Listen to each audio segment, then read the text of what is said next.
Tunaishi kwenye dunia ambayo ina mambo mengi sana kiasi kwamba ni rahisi sana katika ulimwengu wa leo kujikuta ukaacha lako na kuzama moja kwa moja kwenda kwenye mambo ya wengine. Ni rahisi sana, kwa mfano unaweza kuwa unafanya kazi yako hata kwenye internet, kwenye kompyuta, kwenye simu yako, ukajikuta ukasahau lengo lile ambalo lilikupeleka na kuanza kuangalia vitu vingine kabisa ambavyo hata yani hukupanga kuviangalia, na kuchukulia muda wako, resources, kwa maana ya bando ni pesa, si ndio?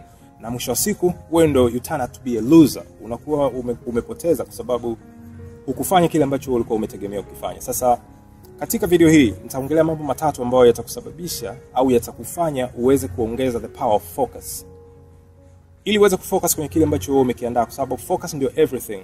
Hauwezi ukafanya kitu chochote kikawa na mafanikio kama focus ikiwa zero. Na focus mara nyingi inakuwa interfered na distractions kadhaa. Distractions ni vitu ambavyo vinakufanya ujikute unaingia kwenye vitu vingine ambavyo hukuplan na kuacha vile ambavyo ulivyoplan. Nitakupa mfano. Tuseme unafanya kazi kwenye ofisi fulani, au ni mwanafunzi uko shuleni, kuna research fulani unaitafuta, au kuna kitu fulani unakitafuta kwenye Google, let's say. Kwa hiyo nataka Google ili nijue Lushoto iko wapi Tanzania. Kwa hiyo unaingia Google, unaandika Lushoto. Wakati unaandika Lushoto, unaona pembeni kuna Diamond Platnumz yaanguka stage-ni. Hii ngoja niangalie mara moja hivi, na click hiyo. Wakati una click hiyo, unaona pembeni Hamisa Mobeto sijui kafanya nini sijui, unaona hii nayo ngoja ni click. Una click, yani kwa hiyo unajikuta these blue links zinakupeleka here and there. Sasa kwa mtu ambaye you are not very much focused, unajikuta tu kwamba unaenda kwenye hiki, unahama kwenye hiki. Ukija kushtuka ni masaa mawili yamepotea kwenye internet, pesa zimekwenda, bando ulilotumia, na now let me do it. Where was I?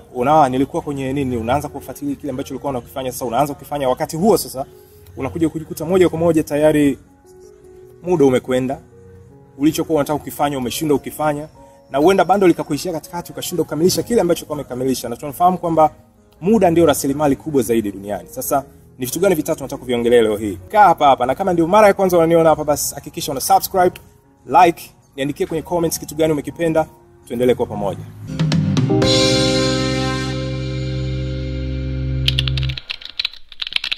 Hey, welcome back. Hii ni Success Path. Mimi naitwa Esden. Kama ndio mara ya kwanza unajiunga hapa, tafadhali subscribe ili tuende kwenda moja kwa moja. Na kitu cha kwanza ambacho nataka niongelee kati ya vitatu nilivyoviandaa, kumbuka topic ni jinsi gani unaweza kuwa focused zaidi kwenye vitu vyako, kwa sababu focus ndio kila kitu. Jifunze kwenye kamera, ikiwa inapiga picha au una shoot video, kamera huwa ina kitu fulani kwenye lens kinaitwa focus.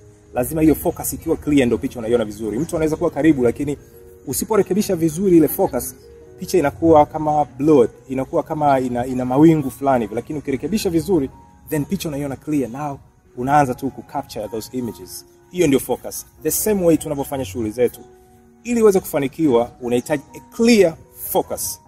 A clear focus inakujaje? Kutokana na mambo matatu yafuatayo. La kwanza, make fewer decisions. Kuwa mtu mwenye maamuzi machache. Usiwe unataka mtu kufanya vitu vingi kwa wakati mmoja. Ninachozungumza ni kwamba watu wengi zaidi unaweza kukuta wanafanya mambo mengi sana. Anataka afanye hili, anafanya hili, lakini siri ya haya yote au ukweli ulio nyuma yake ni kwamba still hana clear focus nini hasa anataka kufanya. Anataka kufanya nini, hajui anatafuta nini, kwa anajikuta tu kwamba anajaribu hiki, anafanya kile. Ndio hivyo mtu kama nilivyosema kwenye internet ameingia. Lengo lake lilikuwa ni kutafuta Lushoto iko wapi Tanzania, lakini haja Google hiyo bado. Alivyoandika tu Lushoto akaona kitu kingine kimekuja pale. Anaanza kuangalia, kwa hiyo unajikuta unapotea. Kwa hiyo kwamba it's easier to stay distracted the more distracted you are. Ni rahisi zaidi kupata vishawishi ukijiweka katika mazingira yenye vishawishi. Hii ndio maana yake kwamba it's easier to stay distracted the more distracted you are. Kwa mfano ungeweza kufanya kazi yako wakati ukiwa una a clear focus in mind kwamba mimi nataka kufanya nini. Lakini kama kuna vitu vingi unajiingiza kwenye vitu vingine vingi, utajikuta muda unakwenda, haujakamilisha kile kitu ambacho ulikuwa unakitaka, na that's how it is. Utapoteza muda wako mwingi, mwisho wa siku ni majuto, ndio mwisho wa mchezo huo. Point ya pili. Jambo la pili nataka kuzungumzia hapa ni find your mission. Lazima kila siku asubuhi unapoamka ujue what's your mission for that day, what's your next move, what's your next step, what's your next task. Lazima hivi vitu uwe unajiuliza na kuvifahamu, viwe clear kabisa, kwa sababu nitakwambia kitu kimoja. Ukiwa unaamka hujui nini cha kufanya, unaweza kaamka tu moja ukashika simu yako ukaanza kwenye social networks, unaangalia wamefanya nini, ukatoka hapo hujui nini cha kufanya, unaenda kufanya chochote kile. Mtu akija, bwana Esden, naomba nisindikize sehemu fulani pale, sio tuenze tusinza, sio tuenze tumwenge, sio, unaenda kila sehemu mtu akwambia tu unaenda, na you don't even know where you're going, kwa sababu wewe hauna clear focus, haujui wapi unataka kwenda, hauna mission maalum kwenye siku yako. Lakini ungekuwa una mission maalum, unajua sasa kwamba leo unatakiwa kufanya kitu fulani, basi lazima kwanza ungejua no bana, kuna nini.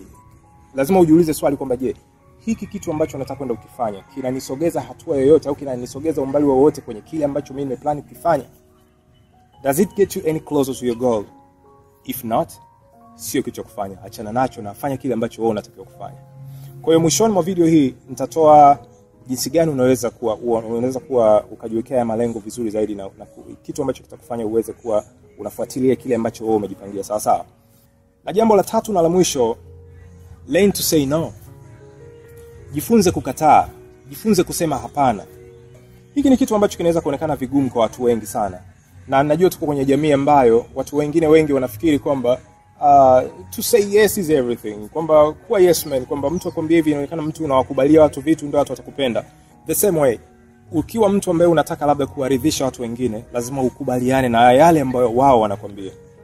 Lakini katika point iliyopita nimetoka kusema hapa kwamba ukiwa hauna mission, unaweza kujikuta unaingia kwenye mission za watu wengine, kwa sababu wao wanajua nini unataka kufanya. Kwa hiyo wanakutumia na wewe unaenda tu kama bendera vile inavyofuata upepo. Upepo ukienda hivi na wenyewe unaenda, kwa sababu wewe hauna cha kufanya. Nao katika point hii inasema kama wewe ujifunze kusema nao. Unaweza kuwa sasa tayari unayo mission, umeshajua kitu ambacho unataka kufanya. Labda umesema kwamba asubuhi ya leo saa 3 mpaka saa 5 nataka nishughulikie activity fulani. Inapofika saa 4:30 katikati ya muda wako mtu anakuja anakuambia jambo fulani, bana kuna hiki bana, unaweza kunisaidia kitu fulani. Kwa hiyo wewe lazima uwe na clear conscious, yani moja kwa moja wewe unajua sasa kwamba mimi nimepanga kufanya kitu fulani, then I don't think so naweza nikaanza kitu kingine kabla sijamaliza hiki. Na uzuri ni kwamba, au vizuri zaidi, ili kumaliza mambo yako na kufanikisha, hakikisha kwa vile vitu ambavyo unafanya labda havihitaji kutumia internet, zima simu yako kwa muda fulani. Unaweza ukazima ukaweka pembeni, alafu ukafanya unachotaka kufanya, ukimaliza then you get back to that. That is the only way. Lakini ukiwa hauelewi hivi vitu, ukiwa haujui hivi vitu, utajikuta tu kwamba unaingia kwenye mambo ya watu wengine. Siku imeisha, siku nzima 90% umefanya mambo ya watu wengine. Ya kwako umefanya labda 10%, na hizo 10% labda sio hata successful. Kwa mwisho wa siku unaweza kuja hata ukaanza kulaumu watu wengine kwamba labda mimi bwana sijafanikiwa kwa sababu ya vitu fulani. No. Kwenye masuala haya mara nyingi mchawi wako ni wewe mwenyewe. Kwa hiyo unajikuta kwamba wewe unashindwa kufanya mambo yako kwa sababu wewe mwenyewe hujajipanga vizuri. Naam, tumemaliza mambo matatu, na nilikuahidi kwamba nitashare na wewe kitu kimoja kizuri ambacho yoyote ambaye anapenda kufanikiwa, anayesikiliza sasa hivi, anaweza kuanza kukitumia kuanzia leo. Kuna kitu kinaitwa to-do list. Now let me take you to what to-do list is. A to-do list ni list ya vitu ambavyo wewe unatakiwa kuvifanya, na mara nyingi to-do list inaandikwa au inaandaliwa usiku mmoja kabla ya siku yenyewe. Tuseme leo ni Jumatano, kesho ni Alhamis. Kwa hiyo to-do list, vitu ambavyo natakiwa kufanya siku ya Alhamis, na viandika Jumatano usiku. Ule muda ambao kabla hujalala, chukua karatasi, chukua notebook yako au ni diary yako kwa nyuma au sehemu pote ambapo unaandika vitu vyako, basi orodhesha vile vitu ambavyo unajua vyote ambavyo unataka kuvifanya. Viwe 10, viwe 9, viwe 8. Ukishaviandika tayari, fanya kitu kinaitwa kuprioritize. Kuprioritize maana yake unatoa kipaumbele kwa vile vitu ambavyo ni muhimu zaidi. Kwa sababu kuna kingine kinaweza kuwa kwenye list lakini hakina umuhimu sana. Na wengi, unajua akili yetu ilivyo sisi au mwili wetu ulivyo, yani uko automatic unataka kufanya vitu rahisi au vile vitu ambavyo havina tija yoyote, sio vikubwa sana. Kwa hiyo ukiamka ukiwa huru, hujui nini cha kufanya, utafanya mambo rahisi tu, lakini yale magumu utayaacha. Lakini yale magumu ndio yatakuletea mafanikio zaidi. Na mkumbuka Brian Tracy, one of the greatest speakers, alizungumza quote moja, alikuwa anasema kwamba each morning make sure you eat that frog first.